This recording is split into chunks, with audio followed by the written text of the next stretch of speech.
last 15 months, we have had challenges with our revenue growth, meeting our revenue estimates. At the tail end of fiscal year 16, we had sales tax and income tax revenue challenges. It resulted in us reducing the revenue estimate for this current year, FY17, based on those results by $280 million, below the amounts we had set in June of 15. Throughout FY17, we've continued to see revenue underage in the personal income tax, in the sales tax, in the commercial activity tax, in the financial institutions tax. And through the fall, we indicated we did not think we could meet the estimates, the July estimates for this fiscal year.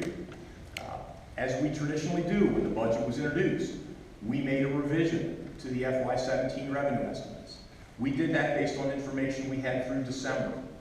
And of course, that FY17 number becomes the basis for the FY18 and 19 revenue projections. The base that you start from, the economic activity, and the growth rates you see in the F18-19 taxes, then tell us what we're working with in order to put together a balanced budget. We at the time expected that we would miss the FY17 number by about $592 million, again, relative to the July estimate. As of the end of March, we are have already missed by $615 million. We have 3 months to go. We continue to see weakness in the withholding portion of the personal income tax, in the sales tax, in the commercial activity tax. Our executive budget FY17 number did not anticipate a weak filing season. We now have seen a weak filing season. January, February, March, and continuing up through today in April, refunds have been running ahead of what we had expected. Therefore, it is certain that the June Conference Committee re-estimation of revenues for fiscal year 18-19 will be significantly lower than that in the budget. It will be at least $400 million below that. And so that is why the governor called the leaders together and we had a discussion about some adjustments to the bill as introduced to get in line with the anticipated revenue revision that will be forthcoming. You know, just calendar year 16 was we had nationally the slowest economic growth of this economic expansion. GDP growth of 1.6%. In Ohio, we also saw a little bit of a slowdown over this period relative to the faster growth we had seen before. That slowdown has impacted our revenues.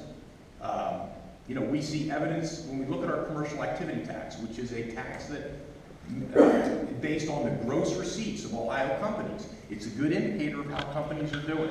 The gross receipts growth has been very, very sluggish over the 5 quarters, contributing to the very slow growth in the below estimate growth in the commercial activity tax. This bleeds through into the income tax. If companies are struggling, the wages that they pay, not what we expect, leads to the reduced withholding that we have seen.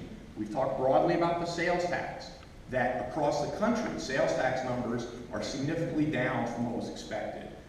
You know, we're right in the middle of the pack in our sales tax rate growth.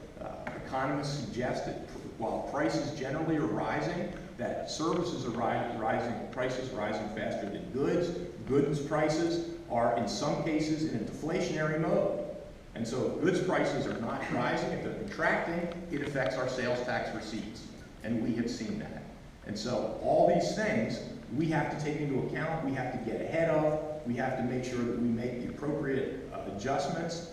This is not something that the leaders have determined that we can wait until the conference committee to address. And so this is why we're here today and to commit to work together to start to address this issue and ensure we have a balanced budget that is structurally balanced so we can move into the 18-19 biennium.